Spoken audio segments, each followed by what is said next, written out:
Boa tarde e um bom domingo de Páscoa para todos os nossos telespectadores. Este é mais um programa Caminhos da Responsabilidade do COPIC, o Conselho Português de Igrejas Cristãs. E hoje, obviamente, não podíamos deixar de falar sobre aquele acontecimento que estamos a viver e que toda a cristandade está a viver e que, como disse Paulo, se Cristo não ressuscitou, é vã a nossa fé. E para falarmos um bocadinho sobre a ressurreição e para falarmos como nós cristãos entendemos a ressurreição e como ela tem um impacto profundo na nossa vida, nós temos connosco em estúdio o pastor José Silveira Salvador, da Igreja Presbiteriana, e também da Igreja Presbiteriana a pastora Miriam Lopes. Uma vez mais, obrigado pela vossa disponibilidade e pelo vosso desejo também de exporem um bocadinho das vossas reflexões acerca destes momentos que são absolutamente decisivos para a fé da Igreja. E porque estivemos aqui no domingo passado, porque refletimos um bocadinho sobre o domingo de Ramos e terminámos na cruz, talvez fosse importante começar esta nossa reflexão neste domingo de Páscoa, lembrando que não haveria Páscoa, ou seja, não haveria ressurreição se não tivesse havido cruz. A cruz é o momento decisivo a partir do qual a ressurreição tem lugar. E a minha primeira pergunta, começo pela pastora Miriam, a cruz é esse momento onde se diz no Evangelho em que Cristo glorifica o Pai. Como assim? Jesus glorifica o Pai na medida em que ele, na cruz, realiza o projeto de Deus de abrir a salvação e o perdão dos pecados para todos aqueles que nele creem, que ele, em nome de Deus, entregando-se inteiramente na sua vida, ele revela o amor de Deus para com toda a humanidade. Todos aqueles que podem ver nessa figura terrível, constrangedora, de um aparente fracasso de todo o projeto que Jesus veio desenvolvendo ao longo do seu ministério, e aquilo que parece realmente a vitória de todos aqueles que quiseram silenciar o seu projeto e a sua presença e a presença de Deus da forma como Jesus trazia, essa derrota acaba por ser a forma de Jesus manifestar esse grande poder de Deus de dizer a todos que amam o seu povo e que lhes liberta para sempre, como Moisés ajudou o povo a libertar do Egito. Esta é a grande entrada das portas da vida eterna a todos aqueles que nele creem, que nele têm perdoadas as suas faltas, ou seja, estão libertados do seu passado. A cruz, no fundo, é a grande expressão, pastor Salvador, da graça de Deus, quer dizer, revelada até naquelas palavras um pouco chocantes, quando Jesus na cruz diz Pai, perdoa-lhes, porque eles não sabem o que fazem. Sim, e antes disso, se é possível, passa de mim este cálice, que eu não tenha que viver esta experiência. Jesus viveu na sua verdadeira dimensão humana. Angústia humana, aqueles momentos de desamparo, não que realmente Deus o tenha desamparado, mas em que ele tomou como seu... Mas aos olhos de todos que viam, certamente desamparado por Deus e certamente desamparado por todas as pessoas. Tomou como seu o desamparo da humanidade, que pela sua natureza era sem Deus e não tinha capacidade de buscar Deus só por si. Portanto, a cruz é fundamental. Se não houvesse a cruz, se não tivesse havido a cruz, não haveria ressurreição. E não havendo a ressurreição, nós não estávamos aqui a proclamar a nossa fé em Jesus. O que acontece é que hoje, às vezes, em determinados círculos da Igreja Cristã, se fala de um cristianismo quase sem cruz. Exatamente. Quando o Evangelho, é claro, quando coloca na boca de Jesus a afirmação de que quem quiser ser meu discípulo, tome cada dia a sua cruz e siga-me. E Paulo dizia, eu prego a Cristo morto, crucificado e ressurreto, mas a morte e a crucificação estavam lá. Exatamente. Porque senão o cristianismo vira muito triunfalista, não? certo, não é? Portanto, um cristianismo sem cruz é um cristianismo sem sentido, porque nega a realidade do que foi a presença de Jesus Cristo neste mundo e as escolhas que ele fez, não é? Várias vezes convidado a mudar de rumo, não é? Exatamente. Várias vezes tentado abandonar o projeto de Deus que Deus tinha colocado sobre os seus ombros, mas ele escolheu ser fiel até à morte. E, como diz a palavra de Deus, quem é fiel até à morte recebe a coroa da vida. E, sobretudo no Evangelho de João, humilhação e glorificação são duas faces da mesma moeda, não é? A glorificação de Jesus está na sua humilhação, está na sua entrega, está na sua obediência, levados... O que é uma lógica completamente estranha ao mundo. Estranha e paradoxal, ao mundo em que vive. Como paradoxal foi a entrada de Jesus em Jerusalém e como é paradoxal a nossa fé. Hoje mesmo, não é? Cremos num Deus eterno que viveu um tempo, no nosso tempo, na nossa realidade. Cremos num Deus todo-poderoso que se vestiu da nossa fraqueza, que se esvaziou da sua divindade para se encher da nossa condição humana. E tudo isso é inexplicável do ponto de vista da lógica e do raciocínio humano ou do conhecimento, porque a ressurreição está para além de tudo isso. De modo que nós só podemos crer na ressurreição por meio da fé. Exato, e essa é a questão que eu tinha para colocar de seguida, porque falar da ressurreição é falar de um mistério. Nós somos literalmente testemunhas de um mistério. Não há a pretensão, eu creio que de um teólogo, de um pastor, de um cristão, de provar a ressurreição, mas ser testemunha de uma ressurreição. Sim, testemunha do ressuscitado, porque não há ninguém que tenha sido testemunha ocular do momento em que Jesus simplesmente ressuscitou. Foi encontrada a pedra rodada do túmulo, o túmulo estava vazio e Jesus foi visto e falou e partilhou muitos momentos com discípulos e com muitas pessoas. Não quer dizer que seja uma fantasia também a ressurreição. Porque claro, a verdade é que todos aqueles que contestavam que essa ressurreição tivesse existido nunca provaram um corpo, um cadáver que tivesse sido encontrado, que tivesse ficado algures. Portanto, não se pode dizer que seja só uma fantasia, uma miragem de algumas pessoas. O que sabemos é que, diferentemente de tudo quanto tinha acontecido no passado, em que muitos profetas também tinham sido maltratados, mortos, presos, etc., só com Jesus é que aconteceu esse grande anúncio da vitória que Deus exatamente deu a Jesus na sequência da sua entrega total na cruz. E é esse anúncio que é o anúncio da fé cristã. Aquilo que o cristão anuncia é a vida que Deus abre quando todo o controle humano parece ter-se sobreposto aos projetos de Deus. Deus tem o imenso poder de trazer Jesus para nos comprovar de que o seu projeto é um projeto, na verdade, vitorioso, no sentido daquilo que Deus quer realizar e não daquilo que os homens possam prever ou controlar ou simplesmente silenciar na cruz. Eu estava-me a lembrar há pouco de uma frase que eu li recentemente que diz que o cristianismo tem mais probabilidades de sobreviver quando é perseguido do que quando é adulado ou elogiado ou admirado.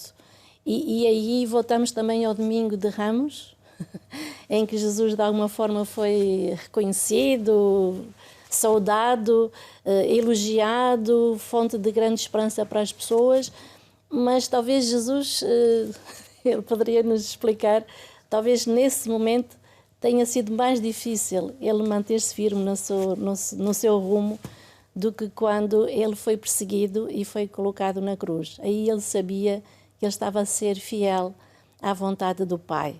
E é essa a glorificação que Jesus realiza na cruz, quando ele põe em prática essa subsistência. Ou leva até à última consequência, no fundo, essa daquilo que subsistência da nossa fé, quando tudo desaba à nossa volta, na grande solidão do Getsemane, na grande solidão da cruz, solidão absoluta dos seus próprios discípulos, de todos aqueles que o tinham circundado ao longo do ministério, e todos estão calados naquele instante, não é?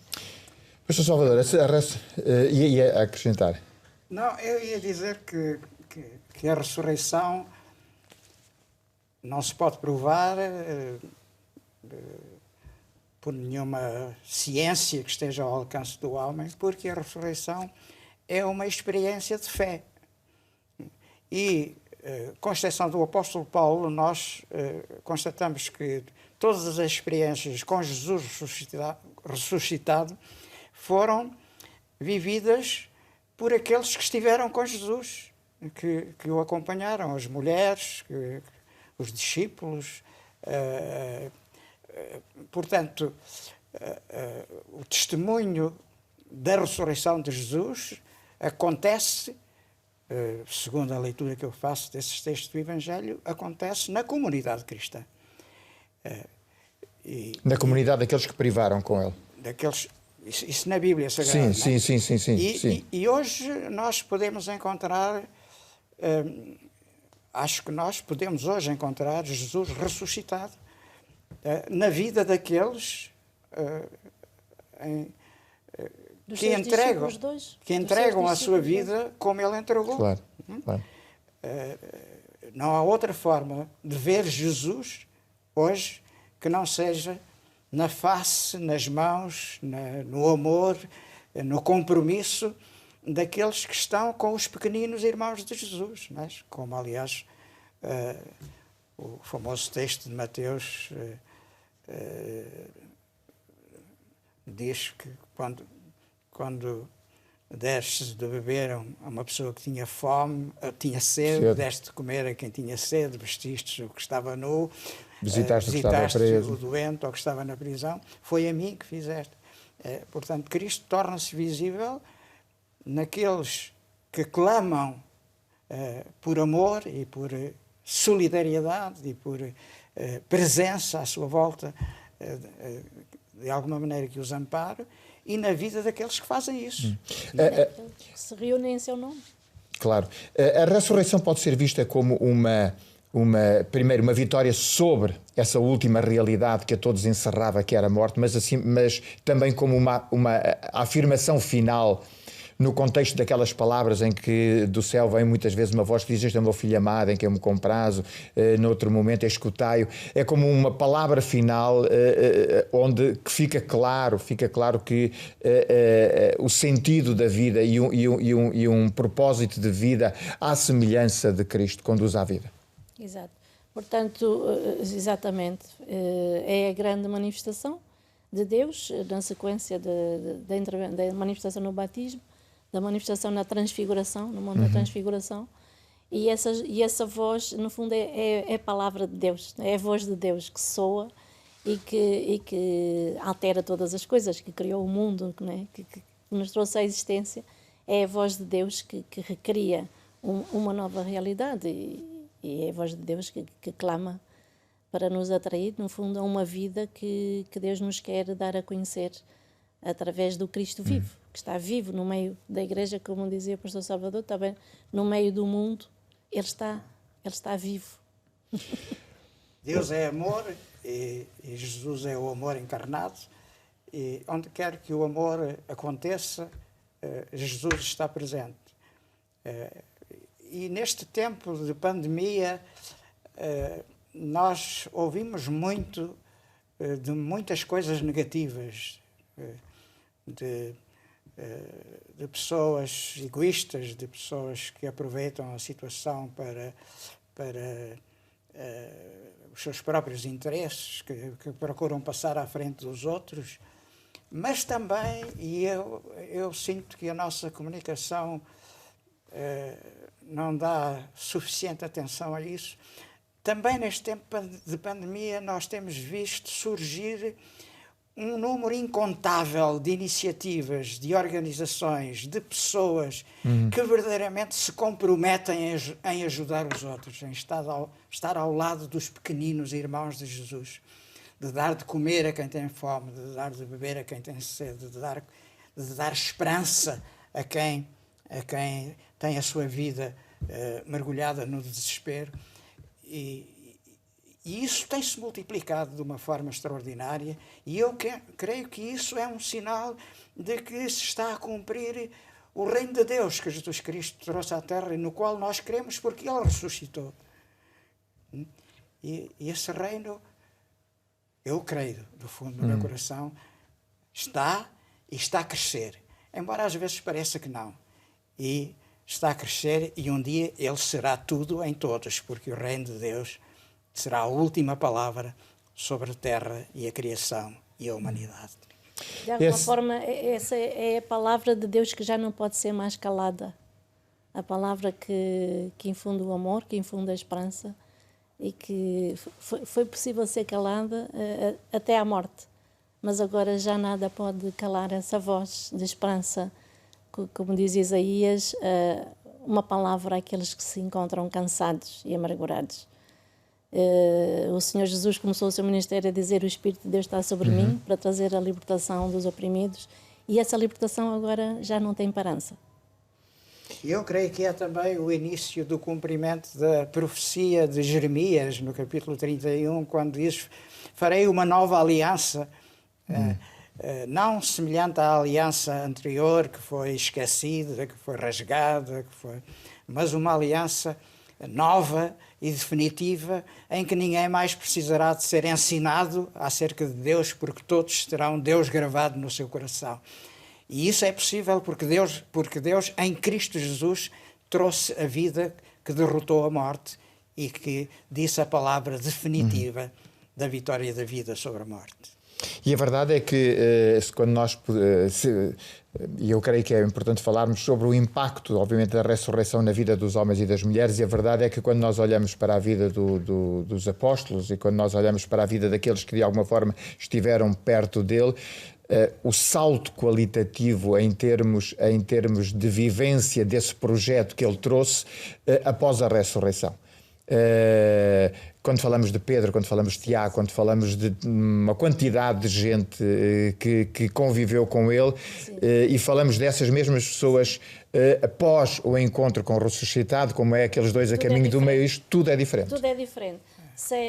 Não existiria comunidade cristã, não haveria mensagem cristã, ela teria ficado, digamos, esquecida ou silenciada se não fosse esse momento mobilizador. Nós pensávamos que era ele, mas afinal ele e também morreu, e também é verdade que Jesus muitas vezes ele anunciou que haveria de morrer e ressuscitar, e quando ele ressuscita eles identificam que tudo estava previsto, tudo faz parte de um plano, que é como Lucas nos escreve a caminhada para Emaús, em que o próprio Cristo ressuscitado explica que estava tudo, fazia parte do plano de salvação, aberto a toda a criatura, e eles reconhecem naquilo que Jesus tinha anunciado que se verifica.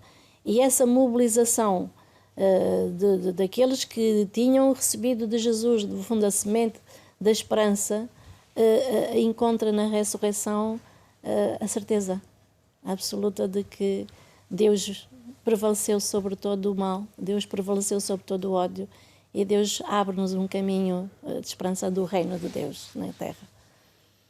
A ressurreição teve, por exemplo, um impacto profundo na vida de Paulo. Eu às vezes costumo dizer que se uma transformação pode ser tão radical como aquela que aconteceu na vida de Paulo, qualquer um pode ser verdadeiramente transformado pela Páscoa. Seguramente, e nós temos experiências muito concretas de homens e mulheres nas nossas comunidades. Eu, que já sou velho na atividade pastoral na igreja, conheci muitas pessoas que verdadeiramente, no seu encontro com Cristo, sofreram uma transformação radical. Mudaram do dia para a noite e de uma forma tão profunda que deixaram de ser o que eram para serem pessoas completamente novas. E isso acontece pelo poder de Jesus Cristo vivo na vida de cada um de nós. Uns de uma forma mais evidente, outros talvez de uma forma menos visível, mas é em Cristo ressuscitado e com Cristo ressuscitado que nós verdadeiramente nascemos de novo. E é esse também o sentido do nosso batismo, né? Ao descermos às águas, de morrermos para tudo aquilo que éramos antes, para tudo o que desejávamos, para os nossos projetos, para os nossos objetivos muito particulares, para ressuscitarmos, para seguir o exemplo de Jesus Cristo, para seguirmos os seus passos, para morrermos como eles for necessário. Foi isso que aconteceu com muitos dos discípulos, não é? Que levaram até eles também, até às últimas consequências, a sua fidelidade a Jesus, e assim glorificaram o seu nome e glorificaram a Deus. Porque eu creio que é muito fácil nós vivermos hoje, e particularmente para os cristãos, vivermos com alegria este dia, o dia da sua ressurreição, até porque, como afirmação de fé, todos dizemos, se eu venci também vós podereis vencer, ou seja, há aí uma expectativa profunda de vida e vida eterna, mas simultaneamente eu acho que é preciso tomarmos consciência de que ao celebrarmos a Páscoa, nós estamos a celebrar um projeto de vida que nos leva à doação, até ao último limite das nossas forças. Sem dúvida, e sermos, no fundo, reproduzirmos o modelo de Jesus, de recebermos de Deus essa missão, de disseminarmos a sua vida, a sua esperança e concretizarmos na vida das pessoas,